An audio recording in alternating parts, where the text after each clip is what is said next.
Salut, pour ceux qui n'ont pas suivi l'histoire, Microsoft vient de racheter Activision Blizzard King, donc entre autres Diablo, WoW, Overwatch, Call of Duty, StarCraft, Candy Crush, le tout pour 70 milliards de dollars. C'est un des plus gros rachats de l'histoire, pour vous donner une idée, c'est un peu comme si Sony rachetait Ubisoft, ou comme si Disney rachetait Star Wars. Ça peut vouloir dire un paquet de trucs, les rachats de Microsoft c'est un peu tout ou rien, d'un côté il y a des trucs comme Minecraft, où ça se passe bien, les nouvelles mises à jour sont correctes, le jeu se fait porter sur d'autres plateformes. D'un autre côté, il y a des licences comme Fable qui se sont fait abandonner, le studio qui les produisait a fermé, ou alors des énormes étrons un peu comme Ark. Microsoft, c'est aussi des vendeurs de Game Pass, Windows 10 qui veut absolument que tu fasses un compte Microsoft pour bénéficier de merde inutile, ou un compte Mojang obligatoire pour jouer à Minecraft, qui n'a absolument aucun intérêt.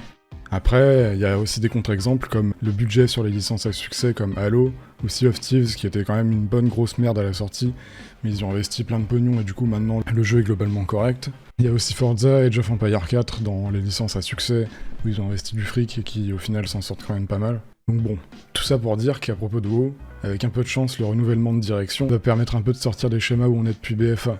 Le forcing sur les contenus journaliers, le truc pour débloquer le vol à BFA, l'exploration, le nombre de quêtes à faire, toutes ces merdes-là, peut-être qui vont un peu baisser, comprendre que c'est pas forcément représentatif du succès d'un jeu. Peut-être qu'on aura aussi moins de contenu payant comme les montures boutiques, les transmos, tout ça, qui n'ont vraiment pas d'intérêt et dans lequel clairement il y a du travail qui est investi. Quand tu vois la gueule des montures payantes sur Ophi comparé à ce que t'as pour par exemple les hauts faits gladiateurs, pour les hauts faits donjons, tout ça, tu te dis quand même qu'il y a un petit souci sur la façon dont le travail est réparti dans cette entreprise.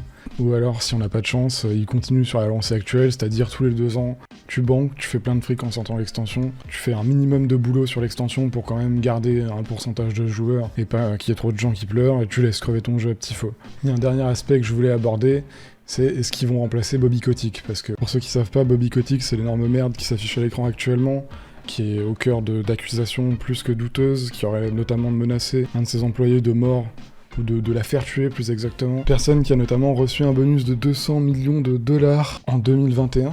Donc en termes de sac à merde, on est quand même sur le haut du panier. Avec un peu de chance, voilà, ils vireront ce mec-là.